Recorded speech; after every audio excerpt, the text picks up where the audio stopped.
La colère des enseignants ne faiblit pas. Mobilisation aussi du côté des étudiants. Au final, qui est-ce qu'on attaque? C'est les élèves. Je suis pas d'accord. La première. J'ai besoin de repères. L'idée, c'est justement de pouvoir faire front avec les enseignants. Les clés. Non à la réforme de l'enseignement. Arnaud Royson. Bonjour à toutes, bonjour à tous et bienvenue dans la suite de notre série des clés consacrée au grand malaise du monde enseignant, à la colère exprimée par une bonne partie des profs en ce moment. Si jusqu'ici on a beaucoup entendu le politique, les syndicats, les pouvoirs organisateurs, les experts, nous avons choisi, nous, de repartir du témoignage de profs de terrain, en rassemblant dans une même pièce 8 profs du secondaire, de Wallonie et de Bruxelles, qui ne se connaissaient pas avant l'émission, mais qui ont échangé pendant près de 3h30. Et on va commencer cette deuxième partie avec cette question: pourquoi aujourd'hui le métier de prof attire-t-il beaucoup moins qu'hier ? La première. Les clés.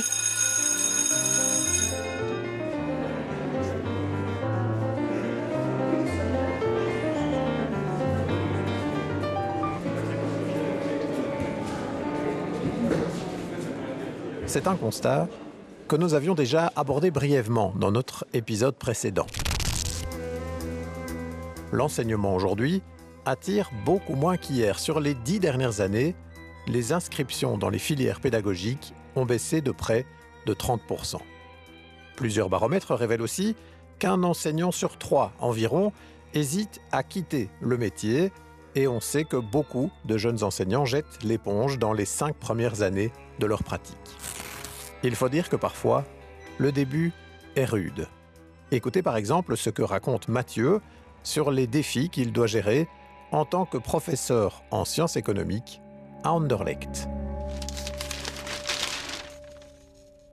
On a des publics multiculturels et donc c'est super d'avoir des élèves qui sont issus des pays de l'Est, issus de la Méditerranée.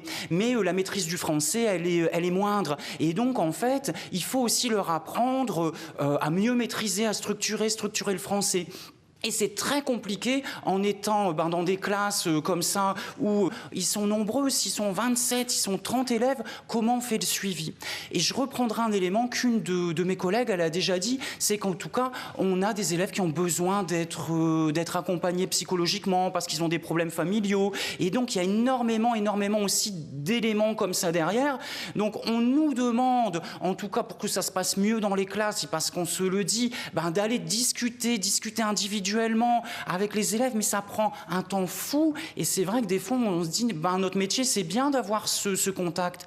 Mais en même temps, j'ai pas la formation de psychologue, je suis pas le parent, je suis pas l'éducateur. Et donc, parfois, c'est très difficile. Et je pense que c'est pour ça qu'il y a beaucoup d'abandon, parce que c'est lourd, c'est un beau métier, mais c'est très lourd. C'est un beau métier, mais c'est très lourd. On sait que notre enseignement souffre d'inégalités importantes, que dans notre quasi-marché scolaire, certaines écoles concentrent des publics favorisés, voire très favorisés, et qu'à l'inverse, d'autres établissements concentrent, eux, des publics défavorisés qui cumulent les difficultés. Or, précisément, les jeunes enseignants vont souvent trouver leurs premières embauches, leurs premières places et faire leurs premières armes dans ces écoles où les défis s'empilent. Du fait que certaines écoles sont moins attrayantes que d'autres, évidemment, en tant que jeune enseignant, on trouve plus facilement une place dans des écoles qu'on considère comme moins attrayantes, donc avec un public plus défavorisé, peut-être plus difficile à gérer. Et donc c'est vrai que les jeunes enseignants se retrouvent face à des classes qui sont émotionnellement difficiles à gérer et sans accompagnement périphérique. Moi, j'ai déjà quitté une classe en pleurant, j'ai déjà quitté l'école fin de semaine en me disant ça n'ira jamais, je ne pourrai pas terminer l'année. Et en fait, on y arrive quand c'est notre vocation. Voilà, on apprend et avec le temps, on se rend compte que ça va aller, mais c'est pas le cas pour tout le monde.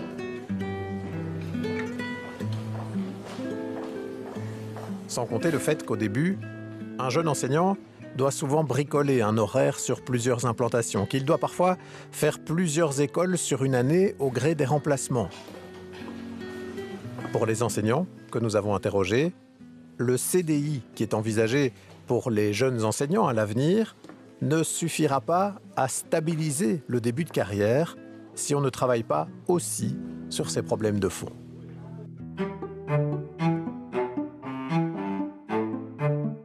Et puis, il y a d'autres difficultés relevées encore, comme ce que pointe Yannick, enseignant à Namur, en matière de conditions de travail. Nous, on a des bâtiments récents, on a cette chance-là, mais on a aussi des bâtiments qui sont plus anciens. Je rentre en classe, j'ai un taux de concentration en CO2 qui est au-dessus de 2000 ppm, particules par million. Alors ça ne vous dit rien, mais c'est plus de 2 fois au-dessus du seuil maximum autorisé par l'Organisation mondiale de la santé. Et donc voilà, on n'est pas dans des conditions qui sont faciles et je pense que ça, c'est valable pour tout l'enseignement. Parce qu'une enseignante du primaire, elle n'est pas dans des conditions faciles non plus, du maternel encore moins, etc. Et donc je pense que ces conditions de travail, voilà, ça devrait être une priorité pour le gouvernement actuel de dire on va améliorer les conditions de travail de notre enseignant, de nos enseignants et de nos élèves du coup. C'est aussi les élèves qui subissent ça. Moi, ce matin, j'avais des élèves qui me disaient monsieur, il fait trop chaud pour travailler. J'y arrive pas, il fait trop chaud. Donc ça, c'est la réalité du terrain. Et les élèves, ils voient ça. Ils ont ressenti ça en étant à l'école, que les conditions de travail en tant qu'élève étaient pas bonnes. Donc ils se disent, mais moi, je vais pas prendre un métier dans lequel mes conditions de travail ne seront pas bonnes. Donc je pense que ça, on devrait vraiment avoir ça comme priorité, d'améliorer les conditions de travail si on veut éviter une pénurie massive. Aujourd'hui, par vétusté, par manque d'investissement dans la rénovation, de très nombreux bâtiments scolaires souffrent de la chaleur en été et du froid en hiver. Récemment, des responsables des pompiers pointaient aussi dans une enquête de la RTBF le nombre incalculable d'écoles qui ne sont pas aux normes en matière de prévention du risque d'incendie, notamment. Mais ce qui pèse aussi beaucoup sur le moral des profs et qui, selon eux, entame très fortement l'attrait pour la fonction, c'est le regard que la société pose sur eux. Écoutez ce que Sylvain, jeune professeur de géo et d'histoire à Ixelles, explique sur ce qu'il appelle, lui, la rémunération symbolique des professeurs. Alors on est payé chaque mois en argent, heureusement, mais on a aussi la rémunération de ce que la société reconnaît en nous et comment elle nous voit. Et aujourd'hui, et les politiciens ne jouent pas du tout notre jeu à ce niveau-là, au niveau des enseignants, mais la profession d'enseignant est très mal vue. On est vu comme des profiteurs, on ne fout pas grand-chose, mais vous êtes en congé tout le temps. Mais qui a envie d'être dans une profession dans laquelle vos voisins, votre famille, vos amis vont, dès que vous allez parler de votre métier, vous dire qu'en fait, ouais, mais vous bossez pas beaucoup quand même, dans une société où la valeur travail est censée être mise au-dessus de tout et qu'on est censé tous beaucoup travailler. Et donc, en fait, vu qu'on n'est pas reconnu non plus, ben, cette rémunération symbolique est très faible. Donc, on reçoit une rémunération qui est correcte. Je pense pas qu'il y a... Enfin, moi, je ne me plains pas là-dessus, mais du coup, il y a aussi ça. En fait, on n'a pas de reconnaissance. Et donc, ben, ça donne pas envie. Simplement. Aujourd'hui, c'est pas normal qu'être expert fiscaliste soit plus reconnu qu'être enseignant.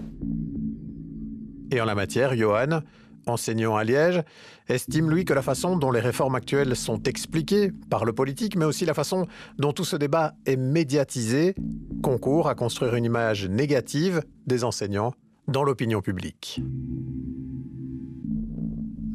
Dernièrement, avec les grèves, etc., je vois beaucoup de gens qui sortent dans la presse ou qui sortent dans des médias mainstream ou sur des chaînes qui font énormément de petits tutos vidéo de 10 minutes ou même parfois de 30 secondes. Et on demande à tout le monde de donner son avis sur notre métier.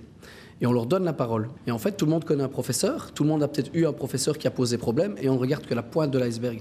Donc pour les jeunes qui commencent, eux, ils sont baignés dans ce storytelling du prof fainéant, du monsieur Mégot. Nous, c'était monsieur Mégot avec le petit Spirou. Et en fait, on n'a plus que des monsieur Mégot. On n'a plus les professeurs motivés, etc. Et alors, on a cette image négative de l'enseignant et de l'enseignante.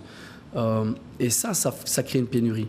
L'incertitude plus le regard négatif de toute une société de gens, de parents qui parfois vivent des problèmes avec des enseignants dans des écoles. Mais encore une fois, moi je vois un enseignant qui pose problème. Ce qu'on ne voit pas, c'est les 99 autres autour qui, eux, font un job de dingue.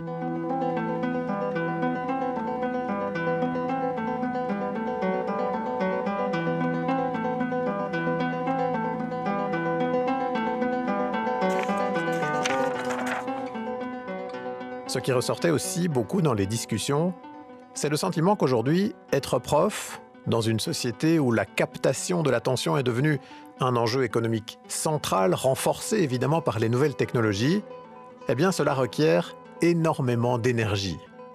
France Temelin, professeure d'histoire à Lauverval, explique ce qu'elle a vu changer en 26 ans de carrière.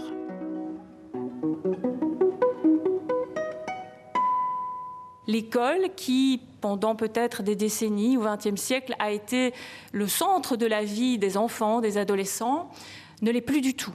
Alors, je ne dis pas que c'est pas bien, je ne dis pas que c'est mieux ou moins bien, mais en tout cas, c'est un constat. Et pour le professeur qui enseigne, ça complexifie vraiment les choses, parce que ça nous demande de faire, il faudrait presque faire du show pour pouvoir attirer l'attention ou garder l'attention de certains élèves. Et donc ça renforce la pénibilité du métier. Alors, ça n'a l'air de rien, mais comme je le disais, ça fait 26 ans que j'enseigne. Cette année particulièrement, je suis extrêmement fatiguée, mais c'est physique. Je dépense une énergie folle en classe parce que je me retrouve face à des élèves, et pourtant je ne suis pas du tout dans une école dans laquelle il y a des problèmes énormes et avec une population aussi hétérogène que d'autres de mes collègues. Donc je suis dans une situation, on va dire entre guillemets, censé être confortable. Eh bien, je trouve que les élèves aujourd'hui sont de plus en plus inattentifs, et c'est pas de leur faute, c'est vraiment des problèmes de concentration, et c'est pour ça que je commence à m'intéresser beaucoup aux neurosciences aussi, à l'usage des écrans, etc., puisqu'il y a des choses quand même qui commencent à être démontrées à ce sujet-là. Et donc, on nous demande à nous, notamment dans les protocoles, ce qu'on appelle les aménagements raisonnables, qui consistent à adapter notre enseignement, notre cours, nos feuilles, etc., à chaque élève qui porte des difficultés particulières. On a cité la dyslexie, la dysphasie, la dyscalculie, etc. Ça nous demande de faire de la différenciation, mais en même temps, et souvent dans ces protocoles, pour presque chacun de ces élèves concernés, on doit faire des relances d'attention. Il faudrait en faire peut-être toutes les 10 minutes.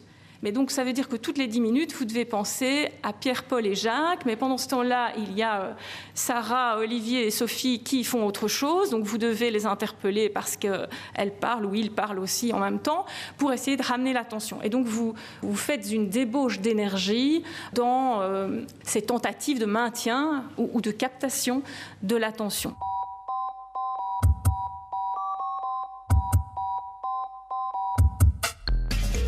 Quand face à nous, on a TikTok dont les vidéos durent en moyenne 40 secondes, comment est-ce que nous, on peut ramener leur attention à la lecture d'un texte qui fait plus d'une page ou à la vision d'une vidéo qui dure plus que 10 minutes? Il y a ça. Il y a aussi au niveau du travail de l'enseignant, c'est vrai que nous, comme dans beaucoup de métiers, du coup, cette question de la déconnexion, on reçoit des messages des élèves le soir parce qu'eux, ils travaillent le soir. On échange parfois pour des raisons plus personnelles via nos réseaux comme WhatsApp, etc., parfois au milieu de la nuit pour des raisons personnelles. Les médias sociaux changent donc la vie des élèves et donc aussi des profs par leurs usages, mais aussi par certains messages, certains rôles modèles qui y sont véhiculés. C'est ce que nous dit Mathieu, professeur de sciences économiques à Anderlecht. C'est au niveau des valeurs de la société. Et ces valeurs de la société, il les voit encore une fois sur les réseaux sociaux, sur TikTok. C'est un trader qui, sans formation, va avoir réussi, se faire facilement de l'argent. Et donc, parfois, il ne voit pas le sens du travail, le sens de l'engagement, s'engager à long terme. Et puis que c'est pas facile, en tout cas, de pouvoir réussir, il faut du temps et il faut du travail.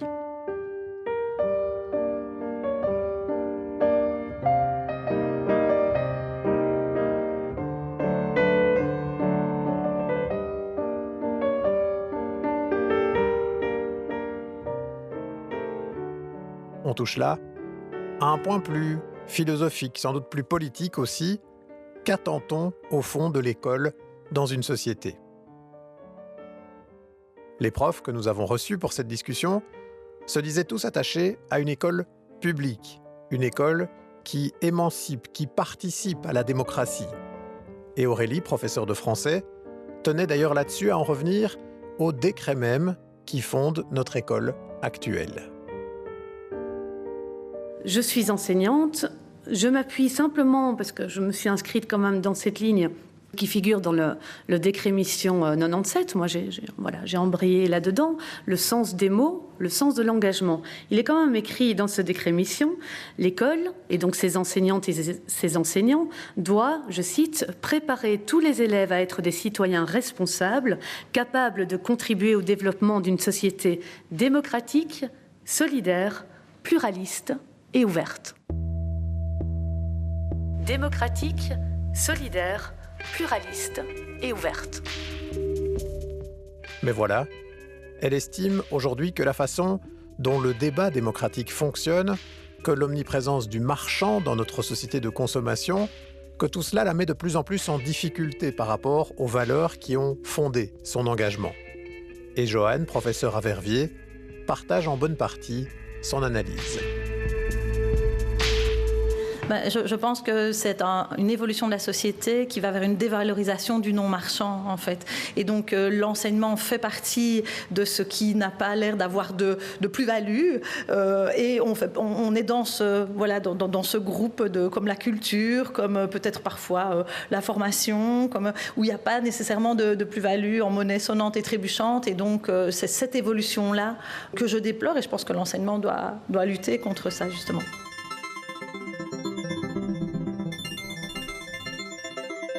En la matière, Alice, qui est professeure dans le qualifiant, en comptabilité et en vente à Jean-Blou, constate aussi les effets sur l'école d'autres réformes qui sont menées en ce moment à d'autres niveaux de pouvoir, notamment le renforcement des possibilités du travail étudiant. Nos élèves peuvent travailler beaucoup plus d'heures qu'avant et donc en fait ils saisissent cette opportunité et en fait ils s'engagent envers leur entreprise et donc finalement le travail scolaire passe après le travail rémunéré, quoi. Vous avez beaucoup d'élèves qui, en plus vous êtes dans le qualifiant, peut-être c'est déjà plus prononcé, beaucoup d'élèves qui commencent déjà à travailler sur le côté et ça prend beaucoup de place, quoi. Oui, donc en travaillant dans le qualifiant, la majorité de mes élèves ont atteint leurs 18 ans, donc ils sont aussi beaucoup plus libres par rapport aux parents. Évidemment, les parents encadrent moins le temps de travail, donc c'est un choix de leur part.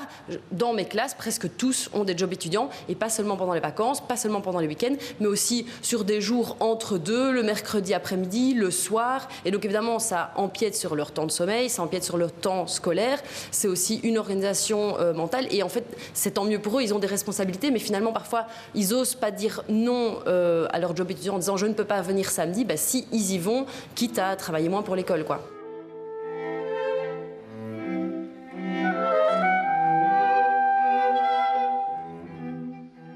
Je travaille aussi dans le qualifiant. Et oui, j'ai beaucoup d'élèves qui travaillent pour eux, parce que c'est ce que la société leur vend. C'est vous devez avoir des sous et vous devez consommer. Aussi parfois par nécessité, parce qu'en fait, on est dans une société qui se précarise de plus en plus. Et je crois que dans l'enseignement qualifiant, on le voit parce que notre système scolaire est inégal. Donc dans l'enseignement qualifiant, on a des élèves qui sont plus précaires. Et en fait, on le voit. Moi, j'en vois qui doivent travailler pour leurs parents. J'en vois dont les parents sont exclus du chômage. Et qui, du coup, en fait, n'ont plus les sous. Mais par contre, les enfants, ils peuvent travailler en flexi-job. Et donc, les enfants vont aider la famille. Et donc, en fait, l'école est sacrifiée, pas toujours par envie, mais souvent par besoin. Enfin, ça arrive régulièrement par besoin. Et en fait, pour moi, c'est un des gros problèmes. Et c'est lié au sens de l'école, c'est lié à notre travail. En fait, c'est cette espèce de perte du bien commun. On est sur une espèce de bien individuel, sur son petit précaré. Et finalement, c'est marche ou crève. Et en fait, ça se ressent. Et nous, on est dans un métier humain où on travaille pour le bien commun. Comme on l'a dit tout à l'heure, on essaye d'amener tous les élèves au même niveau, le plus loin possible, de les pousser. Mais en fait, la société nous envoie un message complètement inverse. Et les élèves, ils ont ce message-là aussi. Il faut que je gagne beaucoup de sous et très vite, parce que sinon, je vais être dans la misère dans laquelle j'ai grandi, ou dans la misère dans laquelle mes parents ont grandi, ou dans la misère dans laquelle je vois mes voisins ont grandi. Enfin, pour terminer ce tour d'horizon non exhaustif des raisons du malaise qu'expriment les profs aujourd'hui et qui n'est pas lié, on l'a compris, que aux réformes en cours, il faut aussi pointer la santé mentale des jeunes. Yannick, professeur de sciences à l'IATA à Namur, estime que c'est aussi un ingrédient essentiel à considérer. Moi, je pense qu'on est aussi face à des jeunes qui vont pas très bien. Il y a vraiment un basculement Covid. Et je pense pas que ce soit spécialement le Covid qui soit lié. Je pense que c'est vraiment un ensemble de facteurs. Je pense que la jeunesse est aussi descendue dans la rue pour des raisons environnementales, climatiques. Elle n'a pas du tout été écoutée là-dessus. Et donc, il y a une sorte de fatalisme auprès de cette jeunesse. Il y a des difficultés parfois aussi familiales, des difficultés de gestion d'écran où ils dorment très très peu. J'entends l'organisation de travail de certains de mes élèves élèves où ils vont commencer à se mettre au travail à 7 heures du soir jusqu'à 3 ou 4 heures du matin.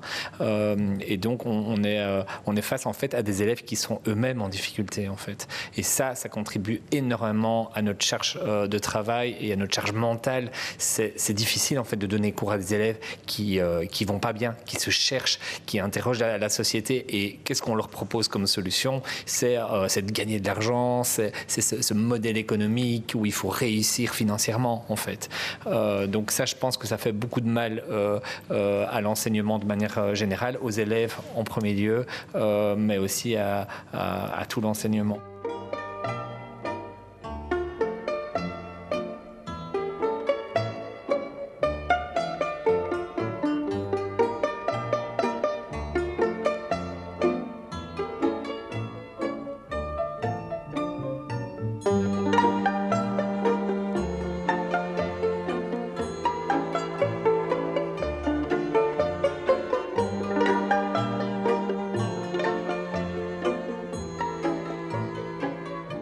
La question que je me pose alors, après avoir entendu tout cela, c'est celle du pacte d'excellence. Parce qu'on en a un peu parlé dans la discussion jusqu'ici, alors que c'est le grand chantier que l'école mène en ce moment. Un chantier sur plus de 15 ans qui doit normalement profondément transformer justement l'école.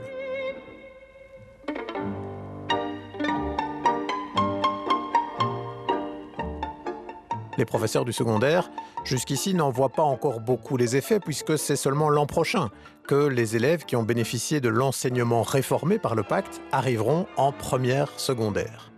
Mais j'ai quand même demandé aux profs présents de nous dire ce qu'ils pensaient de cette réforme.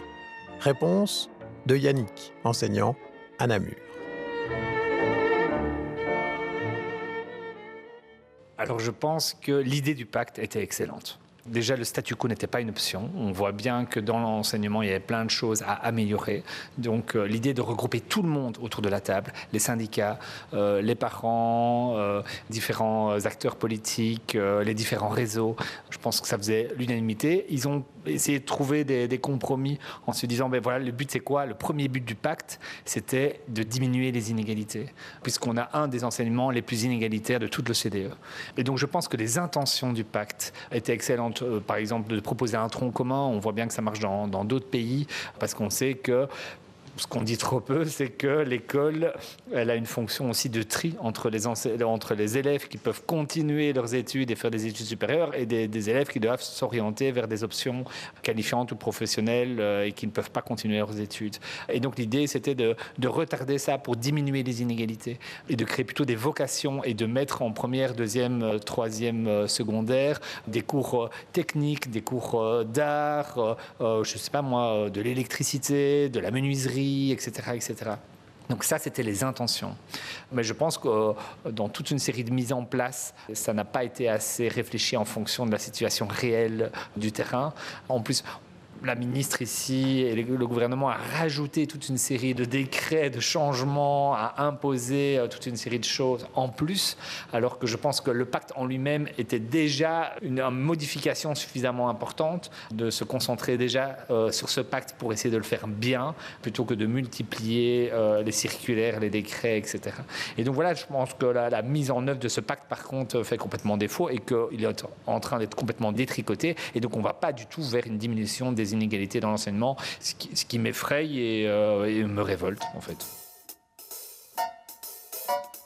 Une critique plutôt dure, mais une méfiance qu'on retrouvait chez d'autres participants à cette discussion. Beaucoup estimaient que, même si les syndicats étaient bien présents à la table des discussions sur le pacte, on n'avait pas assez écouté le ressenti des profs de terrain. Même s'il y a beaucoup d'acteurs qui ont discuté, en tout cas autour de la table, et ils sont mis d'accord sur un projet à long terme, vraiment de changement systémique de l'enseignement. Peut-être qu'on a oublié de plus associer les enseignants, plus les associer à sa création, en faisant des assemblées dans les écoles, et puis ensuite, au fur et à mesure de sa mise en place, les associer pour que ça puisse être bien mis en place. Parce qu'une réforme dans une organisation, et il faut l'adhésion des travailleurs, des travailleuses. Et moi, je vois dans mon établissement, cette adhésion, elle n'a pas été très importante. Un élément très mal ressenti aussi par certains enseignants, c'est l'idée de la contractualisation, notamment via ce qu'on appelle les contrats d'objectifs, où chaque établissement doit, dans une approche collaborative, se fixer ses priorités partant de sa réalité particulière.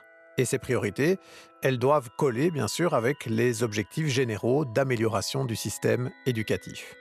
Sauf que, pour Johan, prof de maths à Liège, par exemple, particulièrement remonté, lui, contre ce pacte qu'il rappelle ne jamais avoir validé, l'idée de chiffrer des objectifs est en décalage avec ce qu'il essaye de mettre en œuvre au quotidien avec ses élèves.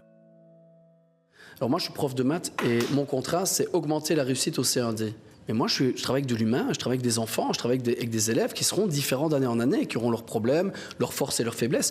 Et donc, je ne peux pas, moi, dire, bah oui, on va augmenter de 1%, 2%, 3% par an, on arrivait à 6% d'augmentation sur le taux général. En fait, on parle d'humain, nous, on parle d'humain depuis le départ, de personnes, et on nous oppose des chiffres. On est sur vraiment une contractualisation, comme dans les boîtes privées, où on doit faire des marges de plus en plus élevées. Les enseignants ont une pression qui va peut-être ou qui pourrait mener certains enseignants à laisser passer des élèves en les leurrant, en faisant croire qu'ils ont les compétences pour passer dans l'année suivante, simplement pour arriver aux chiffres convenus dès le départ avec la direction, etc.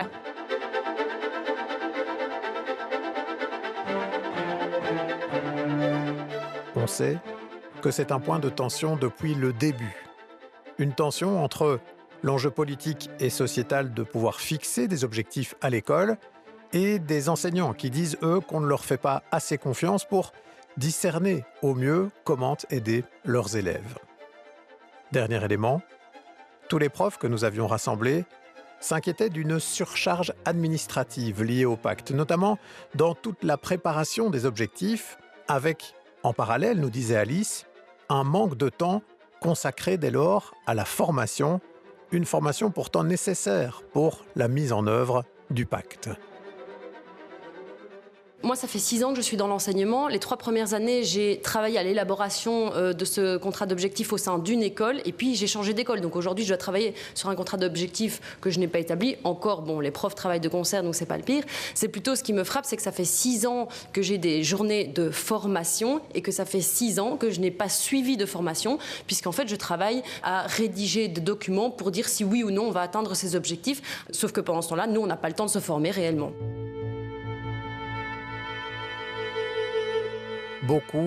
Beaucoup de méfiance, donc à tous les niveaux, dans les mots de ces enseignants. Évidemment, comme notre but était d'explorer les raisons de leur colère, de leur malaise, on s'est surtout concentré sur le négatif. Ce qui ne veut pas dire que ces profs voient tout en noir. Ce qui transparaissait aussi dans la longueur des échanges, c'était la passion de ces différents enseignants pour leur métier, l'émotion que l'on ressent aussi lorsqu'ils parlent de leurs élèves et de ce qu'ils parviennent à construire avec eux et avec elles. Dans notre épisode suivant, 3e et dernier de cette série, nous irons chercher des réponses politiques, et en particulier celle de Valérie Glatini, la ministre de l'enseignement obligatoire, avec qui on prendra aussi notre temps afin de lui soumettre tout ce qui a pu être exprimé ici. Merci à Guillaume De Smet pour la riche réalisation sonore de cet épisode. Merci à Sarah Pousset pour le copieux travail de préparation en amont de cette émission. Si vous voulez nous écrire, je vous rappelle l'adresse lesclés@rtbf.be. Et si vous appréciez ces contenus, n'hésitez pas à nous mettre des petites étoiles sur les plateformes de podcast, puisque c'est cela qui va rendre, via les algorithmes, nos contenus visibles pour le plus grand nombre.